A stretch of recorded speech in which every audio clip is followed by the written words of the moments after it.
Insurance isn't one size fits all, and shopping for it shouldn't feel like squeezing into something that just doesn't fit. That's why drivers have enjoyed Progressive's Name Your Price tool for years. With the Name Your Price tool, you tell them what you want to pay, and they show you options that fit your budget. Enough hunting for discounts, trying to calculate rates, and tinkering with coverages. Maybe you're picking out your very first policy, or maybe you're just looking for something that works better for you and your family. Either way, they make it simple to see your options. No guesswork, no surprises. Ready to see how easy and fun shopping for car insurance can be? Visit Progressive.com and give the Name Your Price tool a try. Take the stress out of shopping and find coverage that fits your life, on your terms. Progressive Casualty Insurance Company and Affiliates. Price and coverage match limited by state law. Hey, it's Ryan Reynolds here from Mint Mobile. Now, I was looking for fun ways to tell you that Mint's offer of unlimited premium wireless for $15 a month is back. So I thought it would be fun if we made $15 bills. But it turns out that's very illegal.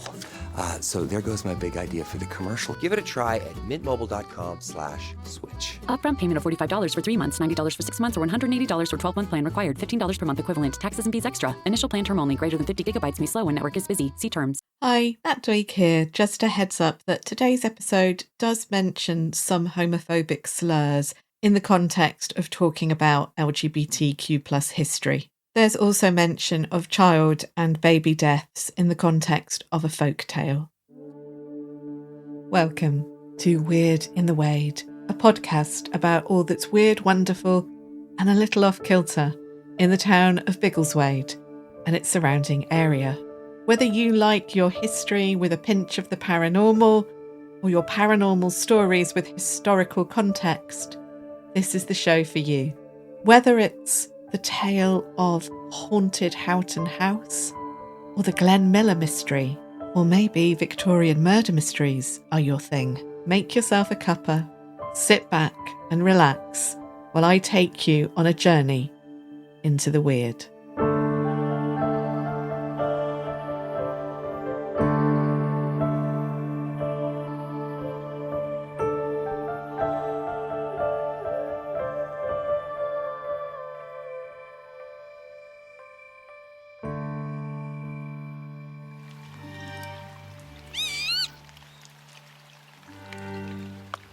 It's the late 1880s.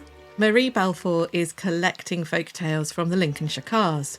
Marie is a quintessential Victorian folklorist. She's keen to collect and preserve as many folk tales from the local people in Lincolnshire as she can. Although she is a Scot, she is living in Lincolnshire with her vicar husband. His parish is in the very north of Lincolnshire, where the hills give way to more marshy and swampy land, reaching up to the Humber estuary. She has found the small cottage of an ancient woman who claims to be well over 80. The tale this grandmother is about to tell dates even further back, told to her by her grandmother. It is more a string of memories about old superstitions than it is an actual folk tale.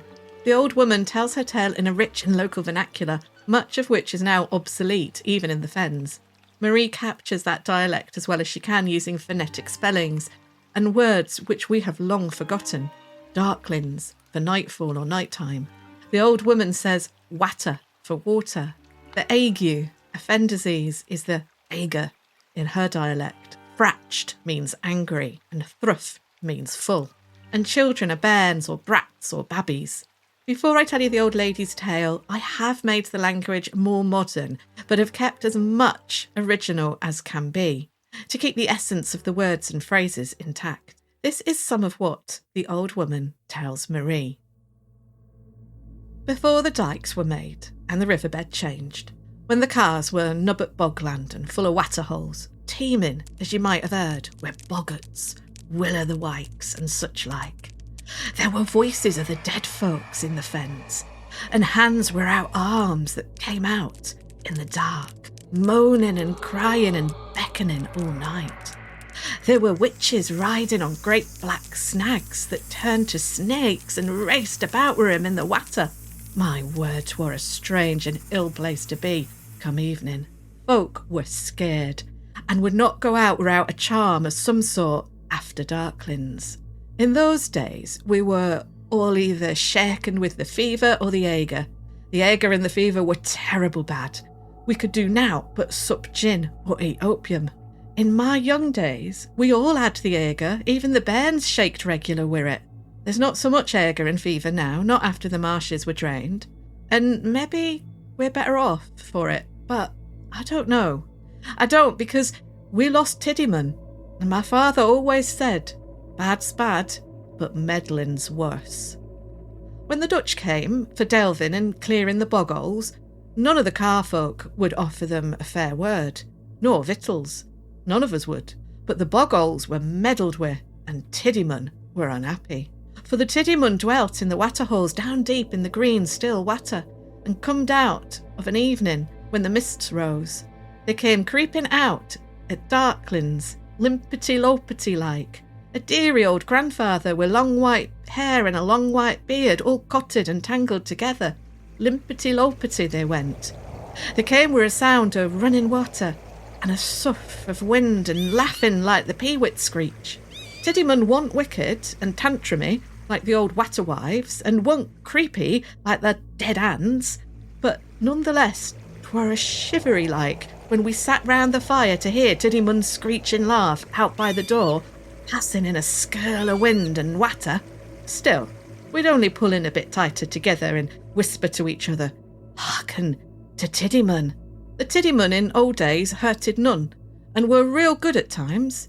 When the year were getting wet and the water rose in the marshes, creeping up to the doorsill, that was when, on a new moon, our father and mother and all the brats would go out in the dark and looking over the bog to call out together, their voices a bit scared and quavery like. "Tiddy Mun, we're out a name. The water's through." And all holding together and trembling and shivering while we heard the old man's holler, the peewit screech. And on the morn, sure enough, the water had be down. Tiddy Mun had done that job for us. He's called Tiddy Mun, for he were no bigger than a 3 years bairn. Tiddy Mun dwelt in the water holes, and the Dutch were emptying 'em out, as I said. And there's a rhyme about the Tiddy Mun which says, "Tiddy Mun were out a name, white head walking lame, while at the water teems the fen, Tiddy Mun will harm none." But the Dutch had drawn the water off into big dikes, so that the soppy, quivering bog were turning to firm fields. Where'd the Tiddy Mun be then? Everybody said ill times were coming for the cars, but the Dutch delved and drawed off the water, and the dikes got longer and longer and deeper. That water run away down to the river, and the black, soft bogland soon were turned to green fields. One day the Dutch who were delving and draining just disappeared. There were no sight of 'em anywhere, nor a shadow of 'em was seen again. None could find 'em. We knew in the cars that the Tiddy Mun fetted them away and drowned 'em in the mud holes, the ones they hadn't drained yet, of the water. All said, aye, that comed across in Tiddy Mun.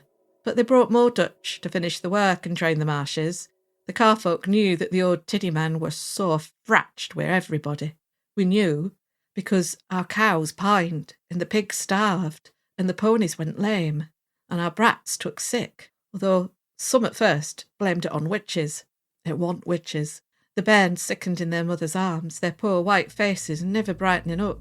The fathers sat and smoked whilst the women cried over their tiddy innocent babbies. 'Twere like a frost that come and kills the bonniest flowers. Summat had to be done. It couldn't go on any longer. The people agreed on the next new moon to gather. Each brought a pot of fresh water in their hands to the edge of the dyke. As the day darkened, they stood together, listening, uneasy like, listening for the skirling of the wind and the lip lap of the running water. At darklins, on dyke's edge, and looking over the new river, they called out together, strange and loud. "Tiddy Mun, we're out a name. Here's water for thee. Take the spell undone." They tipped the water out in the dyke, splash, splot it. 'Twas careful standing, holding on together in that stillness. They hearkened with all their might to hear if Tiddy Mun would answer 'em, but there were nothing but natural stillness. Then, just when they thought 'twere no good, there broke out the awfullest wailing and whimpering all around about 'em. It came backwards and forwards, for all the world like a lot of little crying babbies, as if to break the hearts of the mothers. The babbies knew the voices of their mothers who cried, and their little hands touched them. Their cold lips kissed their mothers' faces, and the soft wings fluttered around them as the mothers and the babbies cried together. Then, when the mothers felt that they could stand it no longer, there were a stillness, and they could hear the water lapping at their feet, and the dog yapping in the yard.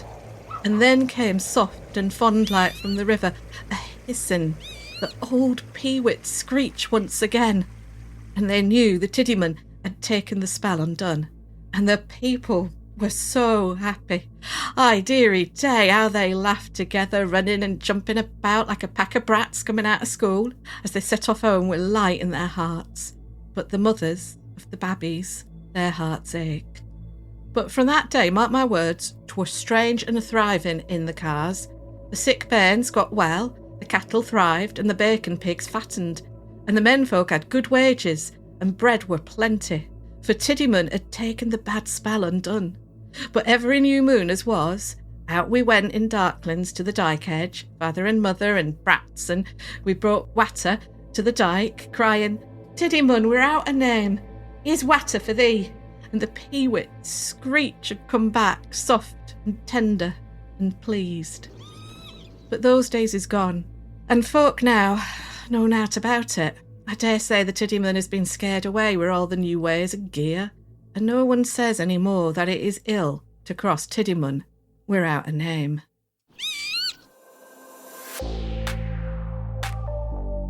Welcome to Weird in the Wade, and this special episode celebrating LGBTQ plus Pride.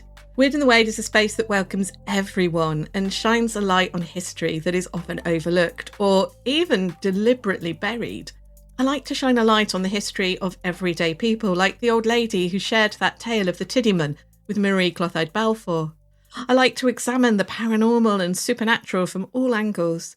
After covering women in the paranormal and also some aspects of disability in folklore in the past episodes, I wanted to shine a light on LGBTQ plus history and the close links between the magical and otherworldly with LGBTQ plus community for Pride.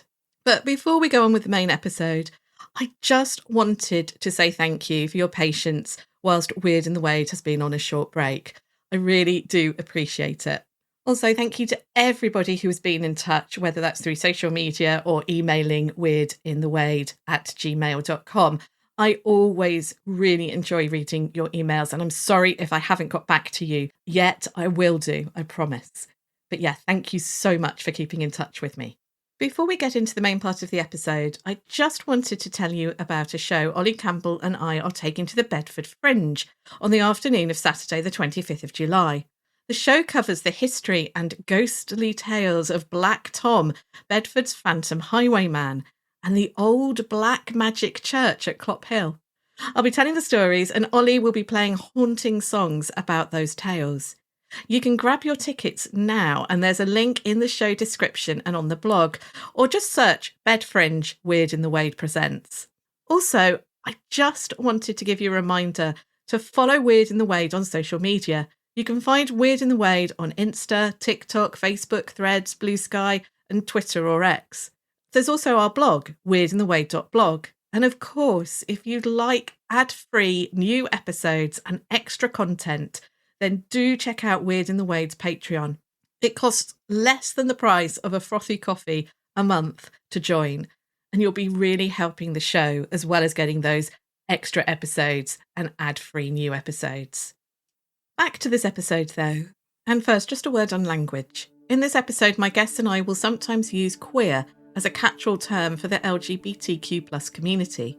I realise that although queer is becoming an umbrella term that many use in the community, it may not sit comfortably with some. When we reclaim slurs or infuse them with pride, it is often controversial. Not everyone will agree with reclaiming that word, but queer has been embraced by many nowadays, and is how many people identify. It's also a lot easier to say than LGBTQ+ all the time during the podcast. Language clearly matters to any group who has been marginalised, discriminated against and excluded. The last thing I want to do is cause more hurt to anyone. But if I was 30 years younger and now exploring my identity today, I would probably choose queer as the term I'd use to describe myself, rather than say bisexual, which was really the only term available to me as a teenager, when I realised that I was attracted to both men and women. It feels strange saying that and thinking back to the 1990s and the amount of fear and shame I experienced because I didn't fit neatly into the everyday box of being straight or heterosexual. I hope that we one day reach a place in our society and the world where no one feels fear, confusion, and certainly never shame because of who they love. Love is love, as the slogan says. But until we reach that place of freedom, respect and equality, then exploring LGBTQ+ history in all its many facets, I think is really important. In this episode, I'm going to explore the history of one, if not the oldest, continuously run queer venues in the UK, the Barley in Bedford. Its past is fascinating as a pub, and I was lucky enough to speak with the current manager about the pub's history. My other guest is James Chantry, an academic, artist and folklorist who explores the landscape of the fens through a queer lens. The Tiddy Mun is a story he has chosen to study and champion, and I'll be talking with James later about his work and the queer community's affinity with the supernatural. So don't worry, we are going to come back to the Tiddy Mun, that rather spooky tale that I opened the show with. The Barley Mow. I didn't spend my teenage or young adult years in Bedfordshire. I moved to Cornwall age 11 and then to Doncaster when I was 14. So I didn't know where Biggleswade's local inclusive spaces were in the past. I could tell you about one pub in Doncaster in the 1990s that was known as we used to describe them back then, a gay pub, and how after a night drinking there with a friend, we had abuse shouted at us from the street as we left. But when I moved back to Bedfordshire and Biggleswade 16 years ago from London, I was delighted and relieved to see a rainbow flag on the door of the Surfing Cafe and a few other venues around Biggleswade. For me, just seeing that colourful symbol made me feel welcome. In the last decade or so, there has been a lot of debate about whether gay pubs, as they were traditionally called, or inclusive spaces are still needed. It seemed that many young people were choosing online platforms to meet partners and friends, whilst others felt that after winning the right to marry, queer couples could drink and socialise anywhere. Sadly, that has not been the reality, certainly not for everyone. There are still places, including in real life and on the internet, where LGBTQ+ people don't feel safe, aren't safe, and aren't welcome. So the role of pubs like the Barley Mow in Bedford, I think, is still a vital one. As Ryan explained to me, the pub has a long history. One of the things I wanted to talk about is the history of this building. And is this something that you've looked into? Yeah, so it's actually something I'm really passionate about. Yeah. So I'm really glad I've been asked to do this. Yeah, there are reports that it is the oldest running LGBTQ venue in the country. It originally opened in 1709. Wow. And at the time it was called the Green Dragon. And then it was renamed to the Barley Mow around 1830 something. Demolished in 1931, rebuilt. It's got a long history as a social space and a safe space for people. And with the prison across the road, there was even a period of time in the late 1900s, about 1970, where they'd partition it straight down the middle. Yeah. And prison officers would be one side, and everyone else would be the other side. And even it was running quite early on as a safe space for people, even when it wasn't so widely accepted. And I think it's just beautiful. Yeah, because I'd also read that from the 1930s there is evidence, and that is so early. Yeah. How does it feel being the kind of custodian of that space now? Scary in a way, because almost, in a way, it's a lot of weight on your shoulders, because this, again, is very special. It has a very special place in people's hearts. A lot of people have met their partners here. Yeah. It's beautiful. At the same time, I have so much pride in this place, because not only is it a safe space for people in the community, but it also welcomes everyone from all walks of life. Yes. And they feel so safe and welcome here, and I think that is, it's beautiful. After speaking with Ryan, I really wanted to research the history of the pub, and I have found records of the Green Dragon, the Barley Mow's original name, dating back to the early 19th century. Now, being opposite Bedford Jail, which was new at the time, the Green Dragon was used for inquests. Coroner Eagles presides over at least 2 inquests at the pub. We first met Coroner Eagles in the Pot and Poisoner episodes, as he was the coroner for Sarah Daisley's 2 husbands and her infant child's inquests. I also found an interesting article from the early 20th century that claimed that the Green Dragon and then the Barley Mow were known locally as the Hangman's House, because the various hangmen who performed executions at Bedford Prison would stay at the inn in Bedford when they were visiting. William Calcroft, one of the most prolific hangmen of the 19th century, would have stayed there in August 1843 when Sarah Daisley, the Potton poisoner, was executed by him. Executions were fairly rare in Bedford, averaging less than one a decade in the 19th century, so the Hangman's House was not used particularly often for that purpose. In the 1930s, the staff of the Barley Mow were praised for their quick actions in putting out a fire, which had broken out in a nearby shop. The shop was known as Elizabeth's Gowns. Although the fire brigade were called, when they arrived, the blaze had been extinguished, thanks to the quick actions of Elizabeth's neighbours at the Barley Mow, and they were hailed as heroes. In the 1930s, we suspect that the Barley Mow was being used as a safe space by some of the LGBTQ+ community. Finding any mention of this in the mainstream press is extremely difficult, though. Homosexuality between men was illegal, and the stigma attached to being LGBTQ+ was huge back then. Queer people relied on word of mouth or code to discover where any safe spaces might be found. Now, there is one curious column in a local newspaper in the 1930s, which seems to be a collection of local gossip and tidbits collected together by an anonymous journalist. The reason it caught my eye is because a poem is printed about the Barley Mow at the end of the column.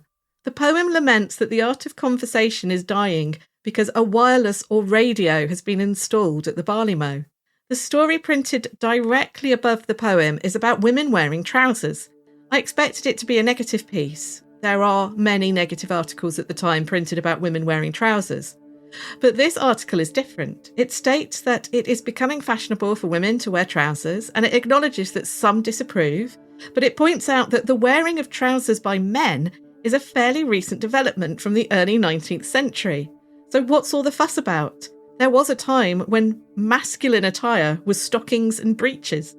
Now, it's probably a complete coincidence that the journalist who collated these bits of news and ephemera for this section of the newspaper chose to print a poem naming a local pub and a supportive article about women wearing trousers next to each other. But it's the kind of code that might have been used in the past. If the anonymous journalist happened to be a woman, which was still fairly uncommon at the time in journalism, and they often didn't print under their own names, and what if she happened to be a lesbian? Then maybe she was leaving clues for others. A kind of nod to the pub alongside the article about liberal attitudes to women's dress. I'm probably grasping at straws, but that's because the history is so deeply hidden. I've linked to a great article on the show blog, weirdintheway.blog. The article is from the Victorian Albert Museum, and it's about hidden symbolism in LGBTQ+ culture used over the last 150 years. When we get to the 1990s, suddenly there is no hiding. There are two very sad articles about the Barley Mow and its patrons being targeted in homophobic attacks. In 1995, customers and staff were showered with glass when the pub's windows were smashed on a busy Saturday night. The pub's landlady is defiant in the face of this violence. But if we fast forward to 2003, the Barley Mow escaped disaster when new landladies of the pub discovered a 1930s hand grenade in the loft, its pin still intact. The police, the fire brigade and the bomb disposal unit said it was a miracle that the grenade had not been accidentally triggered by, say, heavy traffic on the road outside over the past years. The new landladies celebrated their near escape by naming a cocktail in the hand grenade's honour. Sadly, the paper doesn't print the actual ingredients or name for the cocktail. I'm sure it was something explosive. With a pub with all that history, surely there has to be a ghost lurking amongst its pink walls, glitter balls and pool table. I asked Ryan if there was. Do you have a resident ghost? So I had a little look as well. Yeah. There are no stories I can find, but I am sure I keep seeing something in the corner of my eye. And everyone here who works here says the same thing. There's always just something, like always in the corner of your eye. Elle, who works here, She's absolutely lovely. I think she said she's seen like orbs and things of that variety around. I just see always something in the corner of my eye. Yeah. I don't know who it is, but they always want to say hello. Yeah. Sounds like they're pretty friendly then, if that is that kind of feeling that there's somebody there that wants to say hello, which is, you know, brilliant. And this has such a fantastic atmosphere. It struck me when planning this episode that there was a real affinity between the magical and otherworldly within the queer community. I wanted to explore that and the many reasons for why that was. And Ryan had his own thoughts on this to share with me. So I think when you have the realisation that you are gay or you're trans or whatever, your worldview sort of broadens a bit and all these ideas of conformity sort of go out the window. So you start almost thinking of everything, like the supernatural, the fantasy. I think a lot of people also just find comfort in it as well, because it can be escapism. When you realise who you are, your worldview broadens and you start looking at things you wouldn't otherwise look at, I think. I think that's a really, really interesting idea, and I certainly think that makes sense to me. I think it's a realisation that different isn't bad. Yes. And that there's always something to celebrate, whether it's who you are or what you enjoy. Life is meant to be lived in love, and I think that's what it boils down to, really. I think Ryan hits the nail on the head with that idea of curiosity, of embracing the different and magical. There's a great example of this in a story about one recent horror movie icon, the Babadook. Yes, the Aussie horror character in a top hat and elongated neck and body who terrorises a young child and their mother. He doesn't sound like a queer icon, and yet the Babadook appears in pride parades around the world. But why? Well, a screenshot was shared on the internet. It was of a Netflix listing of the film under their LGBTQ+ section. It quickly became a meme on the internet. Now, if it did happen, and no one's really sure if it was made up, it was clearly a mistake. But the queer community embraced this mix-up and the creepy old Babadook became a queer icon overnight. I think this embracing of the absurd, the macabre and the whimsical illustrates at least one of the reasons the queer community have an affinity with the otherworldly. But it's also for a more unhappy reason. When you grow up in a world with fewer role models or recognisable portrayals of your experiences, then you'll grab whatever you can to make it your own. There is also, of course, the reclaiming of certain slurs and stereotypes in the embracing of the magical and fabulous. Slurs and insults aimed at gay men in particular, such as the word fairy, have been reclaimed and inverted by the queer community. No pride parade is complete without some muscular men wearing fairy wings sauntering past. The association of magical tropes as being feminine and so frivolous and not worthy of men's attention has been used to reinforce gender roles and insult, which the queer community now subvert. Anyone, no matter their age, gender, sexual orientation, race, disability or background, should be able to enjoy and celebrate and take comfort from folk and fairy tales. Yet for centuries it has been the job of women to keep these traditions for the children to enjoy them, whilst men were only permitted to study them in an academic way. And when we examine some of these folk tales and stories, we find that they present a world which reinforces gender stereotypes. On the one hand, princesses being rescued by princes, but on the other hand, they also can subvert them. Pantomime dames and principal boys in pantomime, for example. All of this was something that I really wanted to talk with James about, alongside hearing why he became so drawn to the tales of the supernatural and magical himself. And don't worry, we will be coming back to the Tiddy Mun, I promise.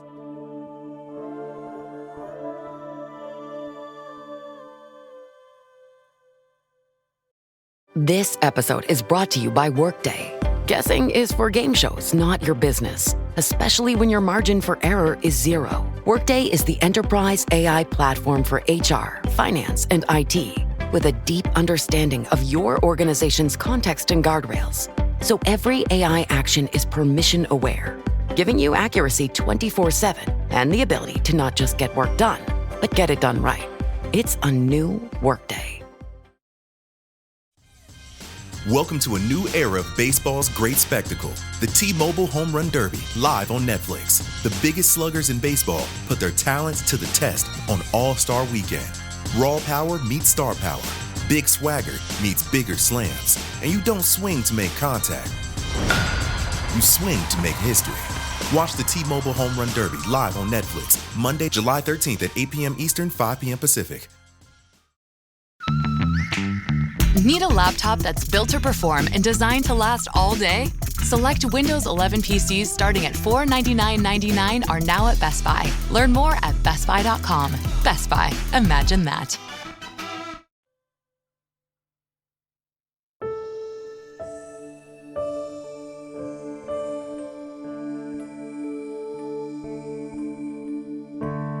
I'm going to let James introduce himself and then tell you a little bit about why he thinks the queer community has an affinity with the magical and otherworldly. Welcome to Weird in the Wade, James. It's so lovely to have you on the show. It's an absolute pleasure to be part of it. Thank you very much. Oh, thank you.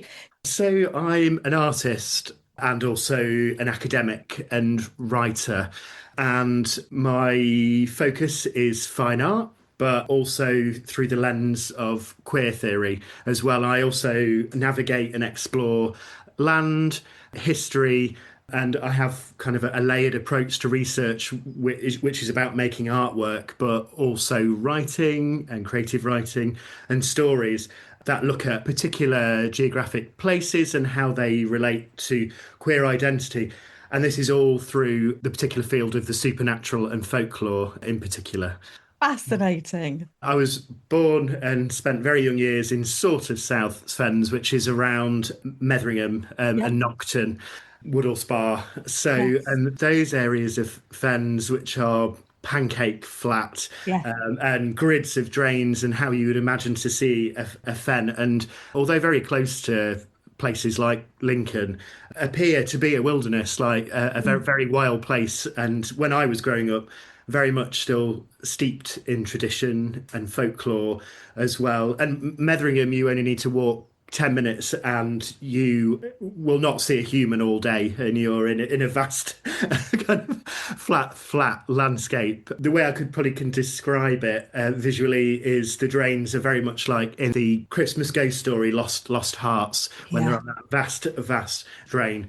As I got older and a teenager, grew up in the northern fens, the Car Fens, which go across from Grimsby and traverse the wolds over to the west side of Lincolnshire, which are very boggy, marshy, strange places. Yes, they are strange places growing up. I can say now that Lincolnshire is very, very different, but in the 90s, late 90s, in formative teenage years, quite a binary place, and sometimes I'd go as far to say is probably quite violent as well, and perhaps not a place entirely welcoming by some people towards queer LGBTQI plus people. So I was lucky in having wonderful friends that we would escape to the middle of nowhere, and I would go to raves in Biscathorpe, which is a real middle of nowhere on the Viking Way place in Lincolnshire, and parties on the banks of the south banks of the Humber. I would kind of be hanging out with drag queens and performers and things like that. So that's another world to what was probably the everyday in Lincolnshire at that time, which, although has changed now, was not a particularly welcoming place on the whole for someone who's understanding and trying to understand queer identity as a young person. But I love the idea that your escape was into the countryside, into the nature, and always. Absolutely love that. James then explained to me why he thought the queer community has such an affinity to the otherworldly or supernatural. I think there's the notion of being otherworldly, of feeling different and negotiating that in a positive way. Yeah. The idea of being able to transform and being transgressive. So being outside of a particular social order as well. So I could trace right back to Gothic horror and the idea of something that's a magical creature that is of the night as well. Yes. So there's very much connection to like queer culture in terms of going out and how people meet and things like that. And that you of the night, which obviously traces back to Gothic horror. But then right through spectrality and ghosts and being of another world, and then through creatures as well. So and that obviously relates to folklore, but yeah. So I think the heart of it for me is that idea of, I'm going to quote a queer theorist called Jose Esteban Munoz, that queer people are always looking beyond the horizon, like this world is not enough. Yeah. Always looking on beyond into some hinterland for some form of magic, or the supernatural does that, and having that kind of connection to supernatural creatures. And I mean, we can trace this for hundreds and hundreds of years. There's probably thousands in terms of queer people. So in my research, I've had an absolute fascination with the English ghost story since I was a child. So M.R. James, E.F. Benson, Algernon Blackwood, and they were arguably closeted queer men. And it is queer coded, I believe, within their stories. There's lots of things where two men might dabble in some kind of risky behaviour, and then something happens that's exciting, but it's ghostly. They use, rather than the ghost, shaking chains, and that kind of stereotype of a ghost, they're often kind of slimy, hairy. They're obviously more kind of corporeal and bodily as well. So going right through those ghost stories where there's I believe there's these queer connections, and then mediumship as well. So if we trace mediumship back to the Victorian era and through the Edwardian era, I think just about every single male medium that I found was probably connected to queerness or within the LGBTQI community somehow. And the fact that mediumship provided transgression, so you could transgress gender. So lots of mediums that were almost like drag shows. So there's a medium called Leslie Flint who would do direct voice mediumship, and he would channel Marilyn Monroe, and they're recorded as well. Seances where he would channel these female voices, which very much sound like drag shows. That's kind of more recent, 1950s, 1960s, but going right back to the Victorian era, people like Hume, who worked with Viscount Adair, they were very much used as a ruse to express queer identity, like seances, and transgressing sexuality and gender, but also class. A lot of the mediums were working class people who would never have been able to enter society, an aristocratic society, but were able to, because mediumship was fascinating to the aristocracy and fashionable as well. Yeah. We've talked about mediums quite a lot on the show in the past. If we think back to characters like Biggleswade's John Francis Hunt, his mediumship gained him a reputation as an eccentric, but a fondly remembered one. He was described as being extremely liberal in his views. He questioned religion, which was quite a thing back in the 19th century. He also got in trouble with the law because of his beliefs that the spirits were giving him messages about murders. He never married, which also seemed to add to the list of eccentricities associated with him. For John Francis Hunt, being a medium marked him out as different and never quite fitting into the town's respectable society, but he was still seen as respectable. Whilst for other mediums, this enabled them to move in circles which would have been denied to them otherwise because of their class, gender or background. Ada Goodrich Freer being a good example of this. If you remember back to the Preston Manor episode, Ada was moving in aristocratic circles, claiming to be an aristocrat herself, and yet she came from very humble backgrounds. Ada was also both described as a man-eater and a lesbian by her biographers. Now, I have no idea whether that was true or not, but it seems that in the 20th century there was this idea of transgression associated with mediums, as well as the usual 20th century sexism. I'll link on the show blog, weirdinthewade.blog, for more information about Leslie Flint and Hume, the mediums James mentioned.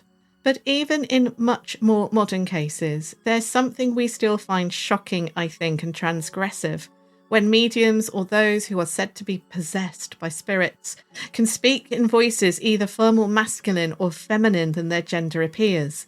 Think of the clips of Janet in the Enfield poltergeist case, speaking in that gruff and vulgar voice of an elderly man. It's so chilling because it's coming from the body of a teenage girl. Of course, in Janet's case, she claimed to have no control over it, which makes it even more terrifying. But for those who wanted to explore their gender identity in the past, there were so few opportunities available. You can understand why turning to mediumship and spiritualism would be one of the only options available to them. But I promised you we'd return to the Tiddy Mun and the fens. Now, Bedfordshire once had fens. I mean, it still does. On the flat eastern side of the county that borders Cambridgeshire, you'll still find the word fen in place names and actual fens marked on the map. We've got one just up the road near Wrestlingworth. Bedfordshire is a flat, big sky countryside of arable fields now, but once upon a time it was marshy and boggy, particularly along the River Ivel and its tributaries. Yet this landscape is not anywhere near as eerie as that of the true fens in Lincolnshire. To understand the Tiddy Mun, you need to also understand that landscape. And so I asked James about why Lincolnshire's landscape is so special. I think the fact that it's a liminal space, and I mean liminal by in between and subject to change. So underwater at some points, and then not, things being revealed, being outside, feeling like you're on the edge of the earth, which it can feel like that in fen.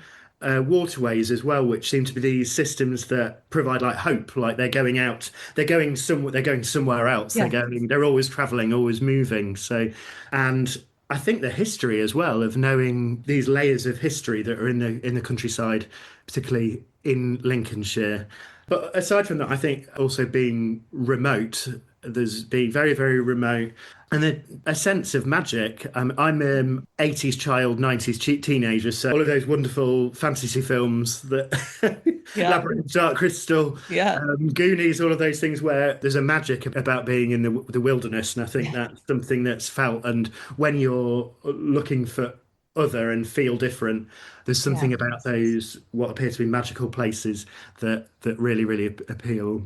So I was aware of this part of Lincolnshire folklore kind of all of my life, really. So that the book by Marie Balfour, that is called Legend of the Cars, which is Lincolnshire folk tales that are of the northern fens and I think the southern fens.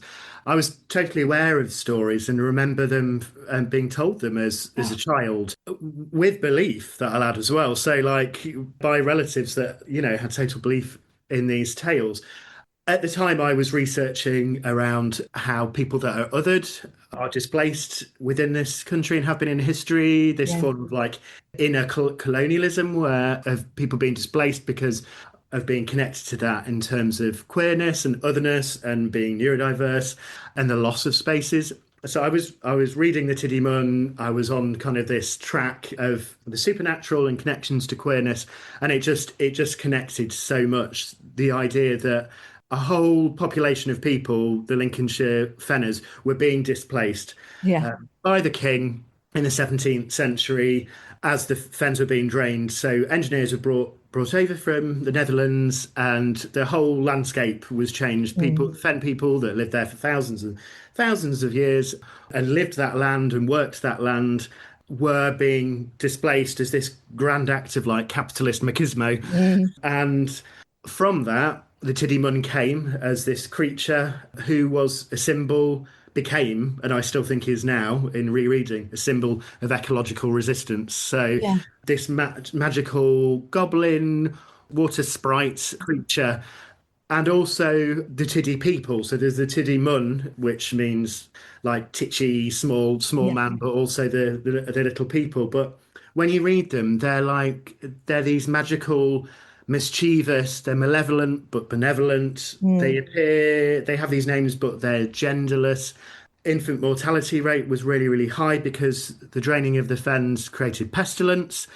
So the Tiddy Mun were thought to look after the Tiddy people, the spirits of deceased babies. So reading this, I just saw the Tiddy Mun in particular and the Tiddy people that for me became like these symbols of supernatural queerness in middle of nowhere Lincolnshire. And that really, really connected with being a child and being a queer young person.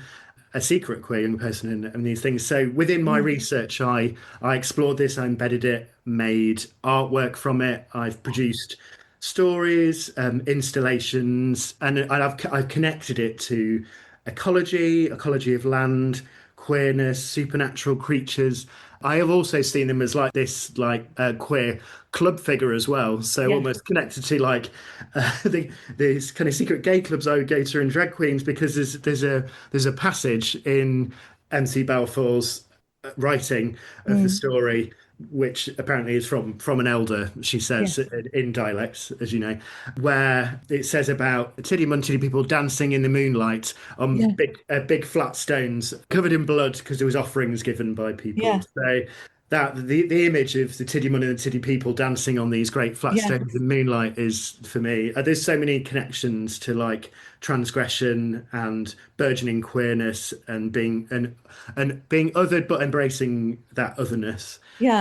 So it became a really important part of my practice research creatively. In their magic, they're also responsible for renewal and growth, and like they have to pinch the buds of plants to make sure that the spring happens, so that there's a harvest and things like that. So there's lots of kind of these dual ways of speaking that malevolent, benevolent, that they talk of things that are other, then they're also integral to ecology and what is perceived as like magic of how renewal and it's so pertinent now, especially in Lincolnshire. Biscathorpe, the place I was talking about before, it has just been blocked but was subject to being fracked. So it was just about to happen that there was going to a huge contract to frack in that area, which is area of outstanding natural beauty. And when you travel throughout the fen northern marshes across Theddlethorpe, going to Tetney, Humberston, and then across the Humber near Grimsby, Lincolnshire is this site of silent extraction and pulling of energy resources kind of out of the land, out of the sea, refining these fossil fuels being either mined or brought to kind of these quiet, silent, bucolic but bleak places in Lincolnshire where they're secretly processed, pulled out of the land. And it's still a place. It is used to create great wealth from energy being pulled from the land. So I see it, and in future work that I'm making at the moment, it's still a very pertinent message today. Definitely. When I first read the story of the Tiddy Mun some years ago, it did strike me as having some very unusual characteristics to it. I have so many questions that I would love to be able to ask the old woman who told it to MC Balfour. Why are the Tiddy Mun described as lame? Can I claim them as a disability icon as well, please? I wonder if they're described this way because they're primarily water creatures. So like a swan, they are serene when on or in the water, but on land, they have more difficulty getting about. Yet they can dance, so their mobility issues on land don't stop them from having a good time. I wonder if in the past there were more folk beliefs akin to the Tiddy Mun across the whole UK that have been long forgotten, and only in the rather insular fens were they remembered. Or is it that the landscape of the fens, that it needed a character like the Tiddy Mun, which is why they're unique to that area? I'm really grateful to James for chatting with me today. You can read one of James's short stories based on an uncanny experience that he had as a teenager in the Out of This World Volume 2 collection. I'm also going to link on the show blog to some other collections, books, podcast episodes, etc., which tackles some of the subjects we've talked about today, from queer folklore to LGBTQ plus history. You can find the blog at weirdinthewade.blog. Biggleswade will be celebrating its second annual Pride events from the 14th of July, with many events planned, including a showcase, disco, kiki and flag raising ceremony, along with a barbecue and garden party. Details will be on the show blog. But Ryan had some really exciting news for us about Bedford Pride. We have Bedford's first Pride on the 5th of September. Oh, wow! Yes. Oh, Bedfordshire's first Pride. We've been fundraising for a couple of months. Yes, I saw that. And we have a date set and it's confirmed. We have Bedford's first Pride on the 5th of September. Fantastic. Again, I will link to details about Bedford Pride on the show blog as well, weirdinthewade.blog. I hope you've enjoyed this slightly different episode of Weird in the Wade. Next time, we are going to be exploring some of Bedfordshire's haunted houses, ruins and castles, from phantom coaches to Catherine of Aragon's ghost, to a castle and surrounding village deserted because of the plague. You won't want to miss Haunted Houghton House and Other Creepy Castles, which will be released on Monday the 20th of July. Don't forget to follow Weird in the Wade on social media to get updates about future episodes, events and weird folklore, history, haunting and activities. Thank you again to Ryan from the Barley Mow and James Chantry for your time and expertise. Weird in the Wade is researched, written, presented and produced by me, Nat Doig. Theme music and Stay Off the Tracks track by Tess Savigear. A burst pipe, a dead water heater, the AC calling it quits. Who do you call? HomeServe is an easy way to handle unexpected home repairs with plans covering stuff basic homeowners insurance usually won't. Instead of scrambling for a contractor, you make one call to get the repair process started. Join the millions of customers who trust HomeServe right now. Go to homeserve.com/podcast for 50% less your first year. That's homeserve.com/podcast. Savings compared to renewal price. Void in Florida. Stitch Fix. Stop shopping, get styled. A+ on the outfit, Miss Turner. You are about to slay parent-teacher conferences. Oh, these? Just the most perfect fitting jeans my stylist sent me. Oh, hello, you, who didn't set one foot in a mall and still looks amazing. Just share your size, style, and budget, and your stylist sends personalized looks right to your door. Stitch Fix. Get started today at stitchfix.com. To my stylist. This look is dedicated to you. Thank you. Thank you.